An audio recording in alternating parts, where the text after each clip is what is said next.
Hey, good morning to everybody. A happy Saturday, a happy 4th of July weekend. It's Daryl here. It's bright and freaking early at 7 a.m. here in Connecticut on the East Coast. Okay, if you just watched my last video, you will know that I'm in the process of my refrigerator went overnight and I have food all over the place here. I had to empty out my refrigerator. So I'm a little off balance here this morning, but I came across an article about BAM Margera. And it was a brief interview. I think it's on TMZ with Lamar Odom.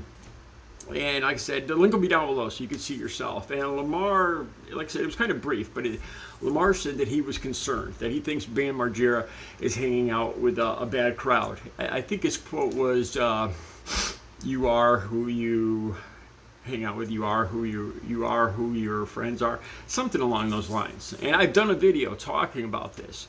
I don't come on here to pretend like I know everything and I have all the answers. I've seen in profiles, people will put, like under schools, they'll put the School of Hard Knocks. And I've always kind of smirked at that when I've seen it.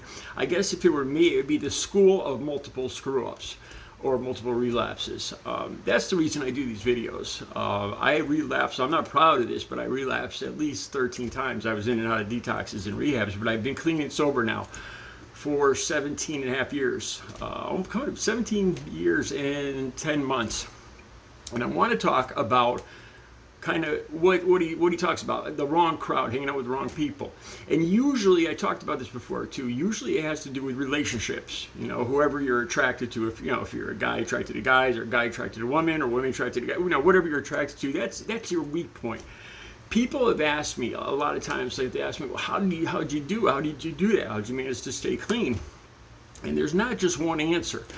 But one of the things that I've talked about before is, this is something that's worked for me. You have to have it in your mind when a situation is presented to you, how you're going to react. Because if you hesitate just for a brief second, the longer you hesitate for, the more likely it is you're going to relapse. So I don't know if any of you saw the movie, this is one of my favorite movies with Sandra Bullock, 28 Days.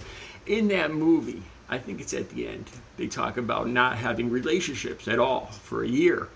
The end of the movie is really good, and the guy it's the German guy, and he starts crying, his plants are all dying. I love that movie, and a lot of it's very, very on point to what, at least the detox and rehabs I was at. But I want to talk about this. I thought this would be, if I was going to relapse, this would be the easiest way, the most dangerous situation for me to be in. And I want to talk about that. There's been situations before. There's like probably two types of situations when you meet somebody. Like it's happened to me, like I'll be a convenience store, or in a store, or on my walk, or on a bike ride. And I bump into a woman, and you make eye contact, you smile, you look back, they're looking at you, you smile, and you start talking. And there's two basic ways the situation goes. Sometimes the person is rather obvious, rather aggressive. This happened to me in a convenience store at Cumberland Farms, probably about 10 years ago.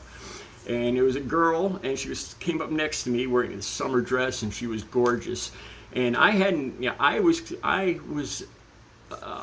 completely celibate for 7 years, not just 1 year, 7 years. And this is one. It's hard, it sounds ridiculous, but this is one of the things that I finally succeeded in recovery. So it was in that first 7 years, and she's in a summer dress, and she's flirting hard with me. She's saying, she keeps looking at me, and I remember her saying something about it. She said it's like a good day to party or something like that. And I said, I don't party. I've been clean and sober. I just told her right off the bat. And then she says something ridiculous like, well, you work out. That's kind of like partying too, And I could start to tell that this person kind of already had a bit of a buzz. This is the dangerous situation. I left. I just turned around and walked away. And it's hard to do, but this is what you have to do. The other kind of relationship is being friends first. I know this sounds corny, and this is even after waiting at least a year to start any kind of relationship. With me, I focused on myself. I know it sounds corny, but rebuilding myself, like with the art, my artwork, and I got better and better in that, and it built up my confidence to the point where I really didn't want to go back and use, because I knew it would screw up these new talents that I had found.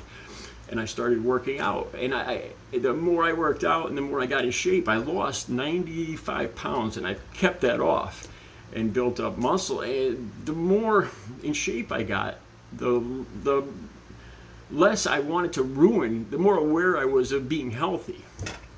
Okay, so the other type of relationship, like after a good year or 7 years, is where you get to know the person slowly. I've had 2 relationships in the last 17 years, 10 months, and they were both long-term relationships. I talk about Audrey, my girlfriend, my soulmate that I lost to COVID about, it's coming up on 2 years. And she was in recovery too.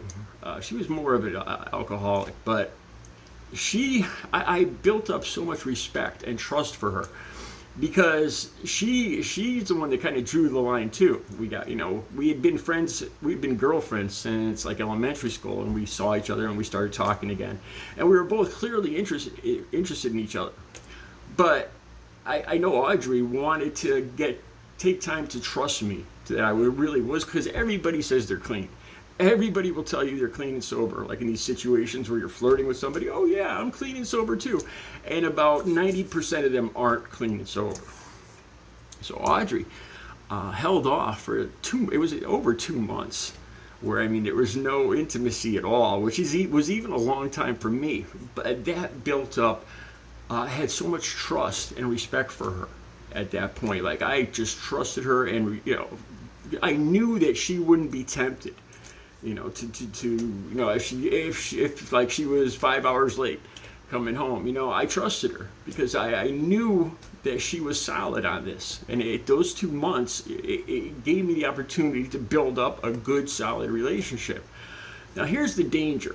If you run into the other kind of relationship where there's a lot of flirting and it seems like you're going to hook up, like the hookup type of relationship, here's the danger if you don't walk away from that immediately. Is that kind of relationship, you'll start hanging out together really quick, the first night.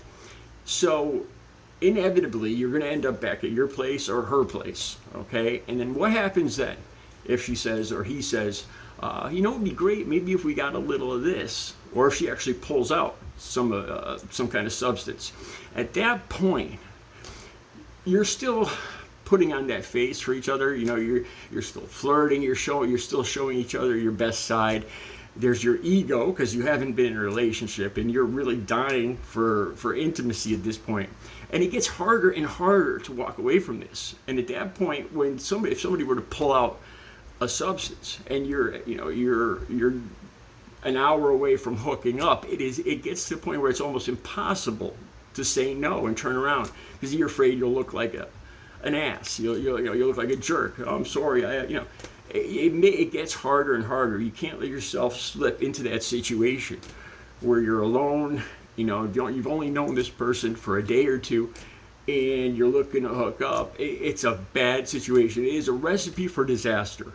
It takes a long time. If you want to succeed at recovery and staying clean and sober, you need to stay celibate. Just be friends for, honestly, at least a year. I took 7 years, 7 long years, but I built up a lot of confidence in myself. I became a better person. I was a better boyfriend at the end of that 7 years. I knew myself. I was honest. I was a better boyfriend, and Audrey was a better girlfriend, and I trusted her, and it was a good relationship. I had one other relationship and I made a mistake on this first relationship. This girl, the first girl before Audrey, was somebody I knew in high school. And I made a mistake, and luckily it didn't go bad for me. We got to be friends first, but the intimacy came very quick within the first week. And she drank every day. And luckily for me, drinking wasn't my drug of choice. And she didn't do drugs, which it was just a very lucky situation for me. I should not have been, I did not follow my own advice. I hadn't really had the experience at that point. That was the first relationship I got in 7 years. And then I went out with her for like a year and a half, and then I went out with Audrey for probably from 2014 till she died in 2021. That's my advice. You got to be friends first. You have to walk away, even after a year or two of being in recovery. You should not be in a relationship. You should focus on yourself. I know it's corny, and it's one of the most impossible things to do, but that's why recovery is so hard to do, and it's why so many people fail at it. You have to walk away from those hookup type of relationships, because the longer you stay in that situation, the harder it's going to get to say no. And even if the other person doesn't suggest, to use this or use that, the first year, I still, like, my trigger was intimacy. I would still immediately go to my dealer's phone numbers when I thought about hooking up. So it's just a bad idea, a very bad idea. You should just focus on yourself for the first year at least. I know it sounds ridiculously hard, but if you want to be clean and sober, if you want your soul back, if you want the best life, I've had the best life I've ever had in my whole 57 years now. It was worth every moment of sacrifice of walking away from those hookups, believe me. And I feel stronger, I feel more confident in myself now. I would make a better boyfriend at this point, a more trustworthy, honest person after building up myself, focusing on myself for the first year. Those are my thoughts. The links will be down below. Have a great Saturday.